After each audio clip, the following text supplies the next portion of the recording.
Bonjour et bienvenue dans ce nouveau podcast. Aujourd'hui, on va parler spécial cheat meal parce que je sais, alors ça, c'est le truc qui vous angoisse en permanence. Est-ce que j'ai le droit au cheat meal? Est-ce que je peux faire un cheat meal ou pas?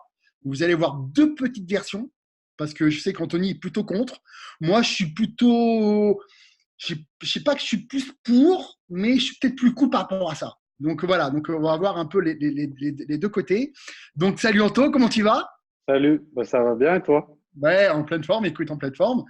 Écoute, on va démarrer par ça. Donc, je sais que toi, tu es plutôt contre et tu vas nous donner un peu de ta vision, un peu pourquoi tu es contre cheat meal. Et puis moi, je donnerai après ma vision. Donc, je t'en prie. En fait, la première chose à dire, c'est que on ne doit jamais faire un cheat meal. C'est est-ce qu'on peut ou est-ce qu'on ne peut pas?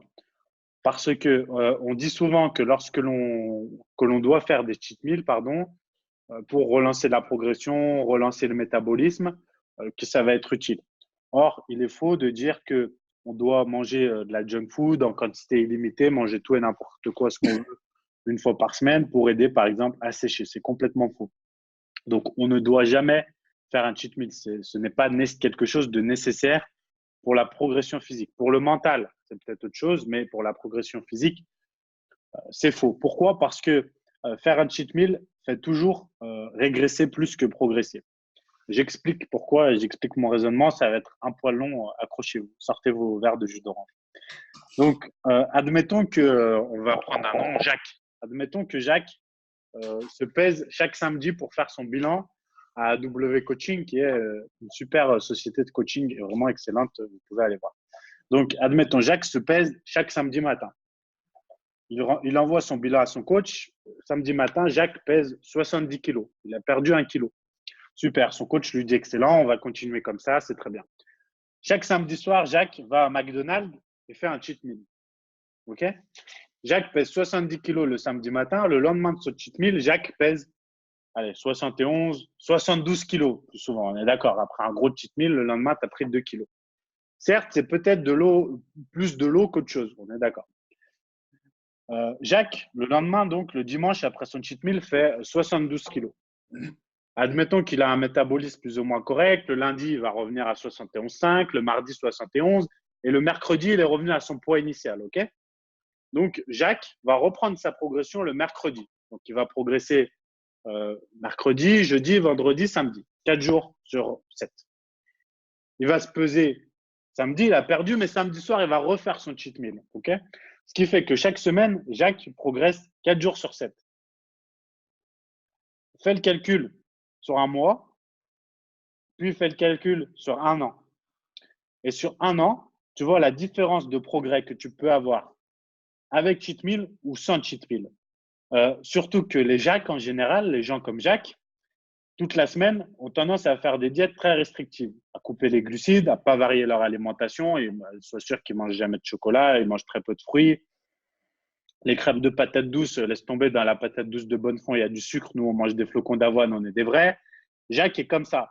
Mais son coach lui dit, t'inquiète, le samedi soir, tu peux y aller. Alors sur Instagram, Jacques poste ses burgers, ses pizzas, fièrement. Et puis après, Jacques, au bout d'un moment, il se dit, merde, pourquoi je progresse pas? Pourquoi est-ce qu'eux progressent plus que moi? Ils sont dopés, ils ont une bonne génétique. Voilà comment Jacques se rassure. Mais Jacques, il n'a pas compris que si Jacques ne faisait pas ses cheat meals, au lieu de progresser 4 jours sur 7, il progresserait 7 jours sur 7. Il atteindrait peut-être plus vite son objectif. Et quand il aura atteint son objectif et qu'il cherchera juste à maintenir son physique, alors il pourra faire des cheat meals parce que son objectif est juste de maintenir son physique. Donc, il a moins de priorité à changer physiquement, il a moins d'importance à accorder là-dedans. En fait, tout est une question de perte de temps et d'optimisation. Je ne vois pas pourquoi est-ce qu'on mettrait perdre du poids, c'est dur quoi qu'il arrive, avec ou sans cheat meal. Pourquoi on mettrait 6 mois à perdre du poids alors qu'on peut en mettre 3? Voilà ma théorie. Ok, alors déjà, on peut distinguer trois choses. Parce que les cheat meals, souvent, les gens ne les font pas seulement en diète, au régime. Ils le font généralement aussi en prise de masse ou, enfin, tu vois, c'est devenu le cheat meal est devenu un peu le rendez-vous quotidien du week-end, qu'on soit en diète ou pas en diète.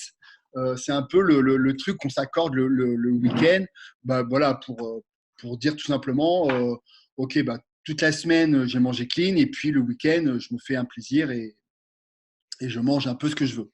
Voilà. Alors, comme tu as très bien dit, tu as aussi cheat meal et cheat meal. C'est-à-dire, tu as un cheat meal où tu vas manger des aliments, on va dire, de qualité, et tu as un cheat meal où ça part un peu en cacahuète. Et là, je suis plutôt contre, même si, bien sûr, de temps en temps, enfin, si, encore une fois, moi, j'aime pas dire jamais, jamais, parce que de dire ça, déjà, on met une certaine frustration à la personne, tu vois. Mais c'est vrai que déjà, quand vous devez faire des écarts, le mot écart était un mot déjà plus sympa déjà que cheat meal, qui, qui, qui, qui, qui est peut-être un peu péjoratif, mais de faire un écart déjà, choisissez des choses de qualité. Je suis sûr que, par exemple, faire un burger maison, d'une, ça sera meilleur, ça sera plus qualitatif au niveau micro et macronutriments que d'aller dans une enseigne de fast-food avec un clown. Enfin, Ah non, on moi, est d'accord. Mais là, du coup, tu n'es plus dans un cheat meal. C'est ça que les gens ne comprennent pas. Parce que moi, dans les diètes que je fais, dans toutes les diètes que je fais, je suis désolé, mais les burgers, tu peux en manger. Tu les cuisines, mais tu ne vas pas, comme tu dis, pourquoi est-ce que si tu fais un burger, tu le cuisines toi-même? Qu'est-ce qu'il y a de mauvais dans un burger si tu l'adaptes? Je bien veux dire, sûr. qu'est-ce qu'il y a de mauvais? Mais c'est pour ça aussi que c'est bien aussi de faire la part des choses. Tu vois, la frustration, ouais, c'est des morceaux de fromage qui a fait. Ayoub, c'est notre monteur, hein. Il va nous faire un petit bêtisier à la fin, s'il te plaît. Tu me mettras un Ouais, petit voilà. bêtisier de ce que tu as eu tout à l'heure, parce qu'on a été obligé de refaire le podcast parce qu'on est parti un peu de cacahuètes, mais il va nous mettre ça en bêtisier à la fin. Ouais, ouais, je Et, mettrai beaucoup. qu'est-ce que je veux dire? C'est intéressant parce qu'aujourd'hui, au-delà du cheat meal, c'est même une réflexion philosophique sur l'alimentation d'aujourd'hui.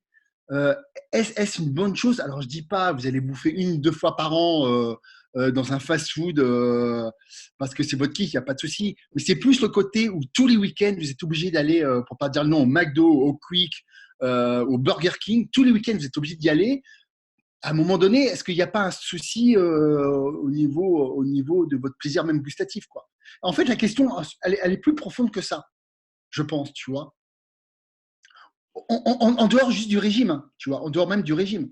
Est-ce qu'il n'y aurait pas plus d'intérêt, quand vous faites cet écart-là, ce cheat meal-là, de prendre des aliments un peu plus qualitatifs, quoi? Alors, je dis pas tout le temps, parce que je suppose qu'il y a des gens ici qui nous écoutent et qui sont ultra fans du McDo ou du Burger King ou d'un autre. Mais moi, le premier, je te le dis, je dis ça en étant ultra fan de McDo, j'adore, hein. Ouais, mais pourquoi? Parce que ça rappelle peut-être ton enfance, comme avec le Nutella, ou choses comme ça rappelle votre enfance, et vous kiffez ça. Je peux comprendre aussi. Donc, après, ok, bah, accordez-vous ça une fois de temps en temps, mais pas forcément de manière régulière comme toutes les semaines, parce que c'est vrai que d'un point de vue santé, c'est loin d'être super, quoi. Tu En vois? fait, ouais, ce qui me gêne, c'est d'avoir un objectif, de te bassiner constamment l'esprit avec cet objectif, de te regarder dans la glace en te disant je suis qu'une merde, je ressemble à rien, te pourrir la vie, mais derrière, pour moi, c'est te tirer une balle dans le pied en étant malheureux, tu vois.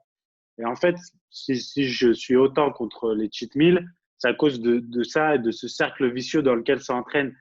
C'est pas que je veuille rendre la vie des gens morose, mais en fait, j'aimerais que les gens se rendent compte que ta vie, elle est beaucoup plus morose. Lorsque tu te sens mal dans ton corps et que tu fais rien pour changer, au contraire, tu te tires une balle dans le pied parce que je suis désolé, mais lorsque tu as du poids à perdre, tu es gros depuis tout petit, tu as 20-30 kilos à perdre, faire un cheat meal tous les week-ends, tu peux pas te le permettre. Chris, tu l'as déjà fait depuis 20-30 ans. Il y en a qui sont obèses depuis tout petit, ils peuvent plus se le permettre. C'est fini, ils ont grillé ces cartes-là. Il y en a, il faut le dire aussi, il y a des gens dont la vie, peut-être pas tout de suite, mais à l'avenir, est en danger. Alors, on va pas dire que parce que vous êtes gros, vous allez mourir de diabète ou je sais pas quoi, mais vous jouez avec le feu. On joue avec le feu. Il faut dire ce qui est. Donc, il n'y a rien de mal à dire à quelqu'un qui, depuis tout petit, mange mal, depuis des années mange mal, à dire écoute, maintenant stop, ça suffit. Avant, tu as profité, etc. Maintenant, regarde ta vie. Tu te sens mal. Quand tu t'aimes pas toi-même, tu peux pas aimer les autres. C'est faux. Donc, ta vie, bah, ça devient, entre guillemets, un échec dans tous les domaines parce que tu n'es pas bien, on le sait. Mais on voit tous les jours des gens comme ça. On a des gens comme ça qui nous écrivent, etc. Donc, maintenant, il faut changer. Donc, il faut arrêter à un moment donné, peut-être 6 mois, un an, de faire ces cheats. C'est peut-être dur, mais 6 mois, un an dans une vie, c'est rien. C'est rien du tout, un an sur 80 ans. C'est rien. Tu vois? Pourquoi? Bah, pour récupérer de l'espérance de vie, de la confiance en toi et puis un bien-être physique. Et puis après, tu prends ton exemple, mais toi, à l'heure actuelle, Chris, tu te sens bien dans ta peau. Tu vois, tu n'es pas gros, voilà, donc tu te fais plaisir, tu manges, tu fais la flexible diète, etc. Oui, mais voilà, tu te sens bien, tu as fait ton truc, tu n'as rien à prouver physiquement, tu as eu un physique comme Peon, machin. OK. Mais en fait, ce qui me gêne, c'est quand les gens adaptent ce discours à tout le monde. On ne peut pas faire ça. Tu vois, il y a des gens qui ne peuvent pas être concernés, par exemple, par la flexible diète. C'est pas possible. Quelqu'un, pour moi, qui est vraiment en surpoids et qui a une nécessité urgente à perdre, tu peux pas la mettre dans la flexible diète parce qu'en plus, si elle en est à ce surpoids, c'est pas pour rien. Et lui faire manger 200 grammes de glace, c'est être sûr qu'elle va se taper le pot.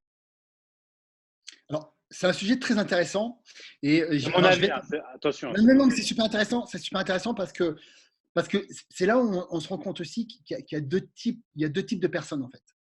Et c'est vrai qu'il y a des gens où la diète flexible, donc diète flexible, c'est-à-dire quoi? C'est-à-dire que tu peux manger 80% d'une alimentation la plus saine possible, hein, Mm, calculée, et 20% dans tes apports caloriques qui sont contrôlés. Hein. C'est pas du n'importe quoi, qui sont contrôlés. Tu vas te permettre un certain plaisir, une certaine flexibilité. Et c'est vrai que pour certaines personnes, ça peut être aussi quelque chose qui permet de durer dans le temps. Mais à contrario, pour d'autres personnes, ça peut être la porte ouverte à tout et à n'importe quoi. Et comme tu l'as expliqué, parfois, il y a certaines personnes que tu leur dis, voilà, ben le soir, tu as le droit à 50 grammes de glace, ne sont pas capables de manger juste 50 grammes de glace. Et eux, comme tu dis, ils vont plonger la tête dedans, dans le pot, ils vont manger le pot entier. Et c'est vrai que pour ces personnes-là, eh ben, c'est peut-être plus intéressant d'avoir une diète un peu plus rigide. Pour la bonne simple raison, c'est que ces gens-là, ils ne savent pas se contrôler.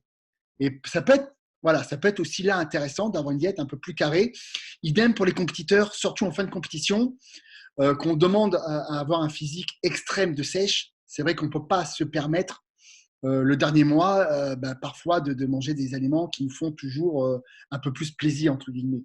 Même si on arrive quand même à adapter maintenant, au jour d'aujourd'hui, les diètes monotones, non, non, même en fin de diète, on arrive quand même à manger des choses oui, oui, oui. qui sont quand même bonnes, entre guillemets. Alors peut-être pas de ouf, évidemment, mais quand même, on arrive à sortir quand même juste du blanc d'œuf, du blanc d'Inde et du brocoli. On arrive quand même à varier un peu plus quand même les aliments pour que ça reste quand même relativement bon, tu vois. Mais c'est un sujet qui est très intéressant, mais je pense qu'en fait, il n'y a pas de vérité ou dans un sens ou dans l'autre. Je pense que c'est vraiment individuel par rapport à la personne que tu vas avoir en face, tu vois, par rapport à la sensibilité que la personne a face à la nourriture. Tu comprends ce que je veux dire? Ouais, ouais, Donc, en fait, c'est une question d'adaptation et par rapport à la personne que tu as en face. Donc, et voir ce qui peut marcher le mieux pour elle. Et donc, il faut être à l'écoute, il faut essayer de la comprendre. C'est pas toujours évident. Pas toujours évident. Mais c'est vrai que quand tu entames une flexi diète et que la personne te dit non, mais moi, Chris, moi, tu me donnes 50 grammes de glace ou 100 grammes de glace le soir, écoute, c'est horrible, ça me déclenche encore plus envie de manger. Ok, pas de souci, enlève-la parce que pour toi, ça peut être un problème. Tu vois. Et pour d'autres, ils m'écoutent, Chris, jamais j'aurais cru être au régime et pouvoir manger 100 grammes de glace le soir. Du coup, eh ben, moi, ça me permet de tenir la diète hyper longtemps. Du coup, je tiens mon régime hyper longtemps. Donc ça, c'est super aussi pour eux, tu vois. Parce qu'eux, ils s'installent dans le temps. Parce qu'il ne faut pas oublier une chose, hein, c'est que 95% des régimes, au bout de 2 à 5 ans, les gens, ils ont repris leur poids. C'est ça une réalité, oui, oui, oui, oui. tu vois, Non, mais ça, c'est sûr. Mais tu vois. après, il y a un grand, grand fossé. Il y a un grand fossé entre les diètes flexibles qu'on voit parfois. Je ne parle pas de ce que toi, tu fais, mais ce qu'on voit parfois, et la diète restrictive qu'on connaissait à Bien l'époque. sûr, Tu vois, bien sûr, maintenant, bien sûr. Bien en sûr. fait, maintenant, on a un juste milieu. On a quand même un juste milieu entre les deux. Parce que, en fait, ce qui me gêne, bon, puisqu'on parle aussi de flexible diète, c'est que ça représente 20% de l'apport calorique, tu l'as dit, toi tu le dis, mais Chris, soyons honnêtes, est-ce que ceux sur les réseaux qui en font la pub, ça représente 20% de ce qu'ils postent et ce qu'ils disent sur la diète flexible? Tu vois Pas ce que tous, je veux dire ou pas pas? tous, bien sûr, bien sûr, bien sûr. Donc en fait, il y a cette glorification de ça, c'est à la mode en ce moment, tant mieux pour ceux qui la font. Et il y a eu plein de modes, il y a eu la chrononutrition, etc. Chaque chose fait son temps. Et tu le sais, j'ai aucun problème avec ça, aucune animosité. Mais voilà, ce qui gêne, c'est ça. En fait, les gens, ils sont perdus. Mais ça a toujours été dans ce milieu. Mais maintenant, plus que jamais, les gens sont perdus, tu vois. Et ça, c'est un petit peu gênant parce que voilà, ils savent plus quoi faire, où aller. Il ne faut pas rappeler que la base, ça reste pour toi 80%, pour moi 100%, mais quoi qu'il arrive, ça reste la base. 80%, c'est la base. Ça reste de la bonne alimentation, des bons aliments. Ça reste quelque chose de contrôlé. Et donc, cheat meal, ça rime souvent avec orgie, donc ça va pas ensemble. Au final, là où on se rejoint, c'est que peut-être les cheat meals, non, mais les écarts, oui. Tu vois? C'est-à-dire que moi, le premier, j'ai jamais dit et je ne dirai jamais à un client en diète, même qui prépare une compétition, hormis peut-être les dernières semaines, de ne pas aller au restaurant. Parce que tu peux très bien aller au restaurant. Alors, si tu vas dans un fast-food, c'est délicat. Mais dans n'importe quel restaurant, tu peux y aller et tu peux manger diététique. Tu peux manger bon. Certes, il y aura peut-être un peu de sauce, un peu de beurre. Mais pour une fois, on est d'accord, ça ne va pas te tuer. Je suis le premier à le dire. Donc, tu peux aller au restaurant. Tu peux choisir une bonne viande, un bon poisson, un beau truc. Voilà. Tu peux, mais c'est différent que de se dire, allez, ce soir, je vais avec mes potes, je vais aller, je sais pas où, au McDo, au Burger King, au truc, et je vais tout défoncer. Tu vois, c'est une mentalité différente. Voilà, et c'est plus, comme tu l'as dit, la mentalité avec laquelle tu abordes la chose qui fait la différence, et aussi que tu assimiles que les mauvais aliments, ils ont toujours des effets négatifs. Je veux dire, il y a rien de positif à aller manger un fast-food et se gaver. Absolument rien. Voilà. Ah oui, c'est clair, que ce soit même d'un point de vue performance. Généralement, le lendemain, on a plutôt mal à l'estomac et on passe la journée sur les toilettes on est même plutôt nauséeux qu'autre chose, quoi. Par contre, Voilà. c'est super intéressant qu'il faut préciser aussi. Toi, par exemple, dans tes coachings, c'est que tu fais aussi t'as des recettes diététiques, tu as plein de trucs justement pour Ouais, faciliter ouais. la diète. Et Oui, ça, c'est voilà. super important parce que tu ferais une monodiète hyper stricte, très dure, très monotone. Bon, tu sais qu'il y a, pour beaucoup de gens, c'est compliqué de suivre ça sur le long terme. Mais, Bien mais toi, sûr. mais toi je crois que tu as des livrets de recettes. Je ne sais pas ce que tu as exactement.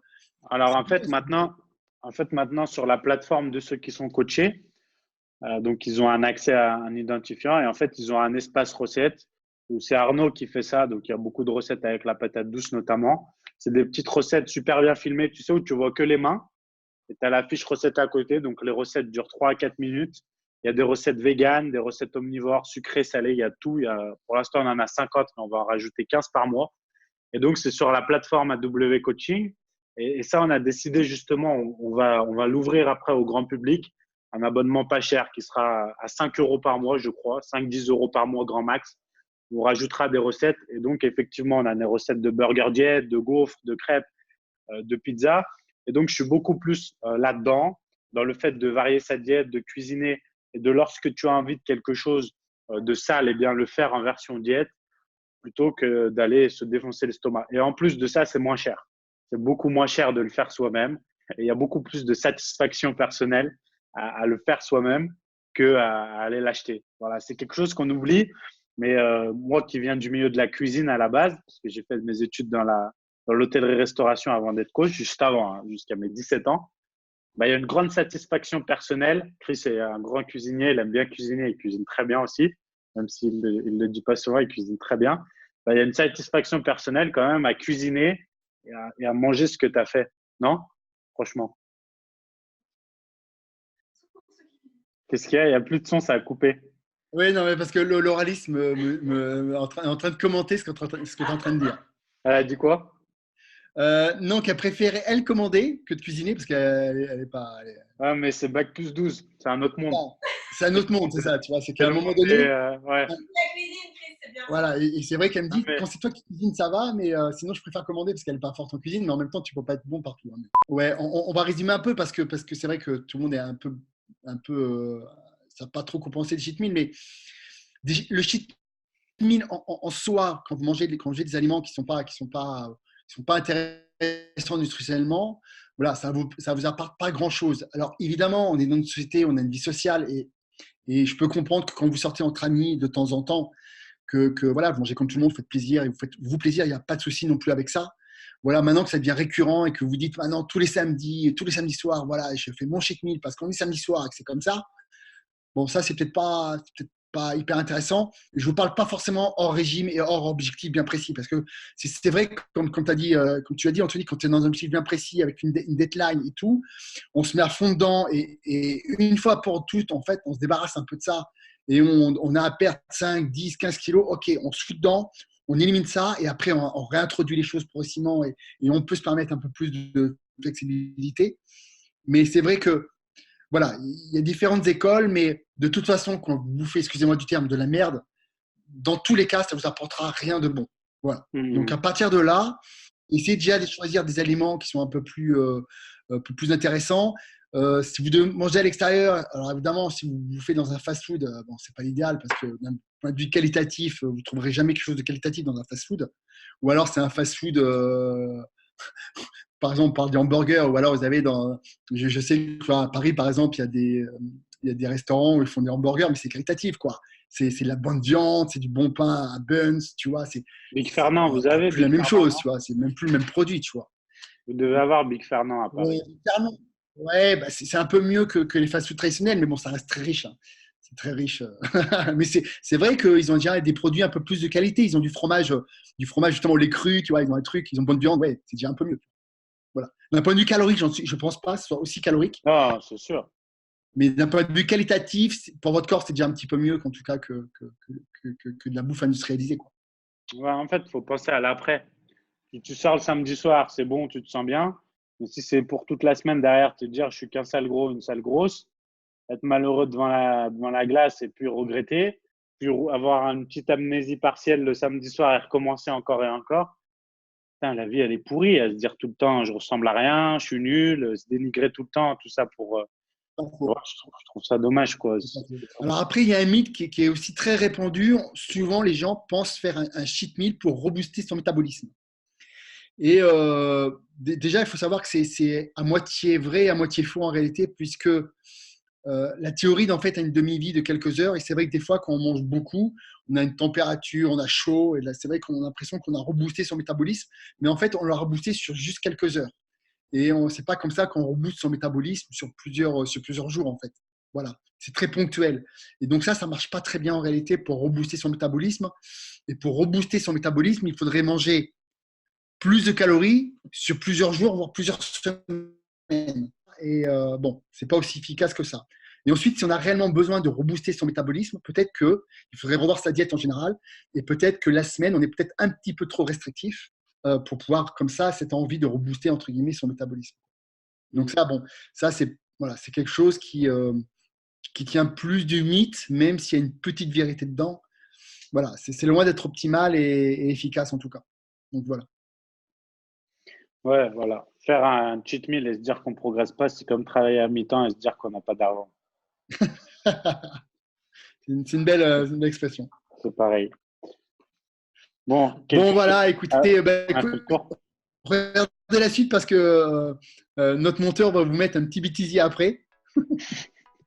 Et puis, écoutez, on vous dit à la semaine prochaine.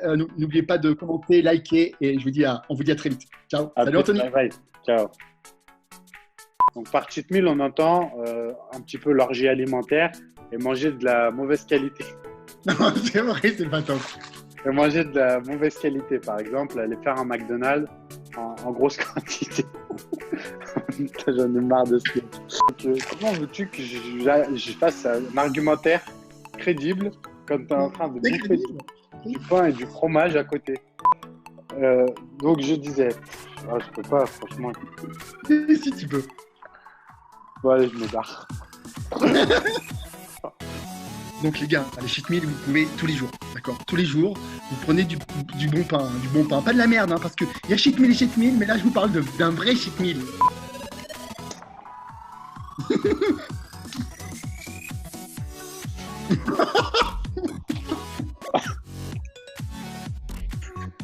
Ah, alors tu vois là, Anto.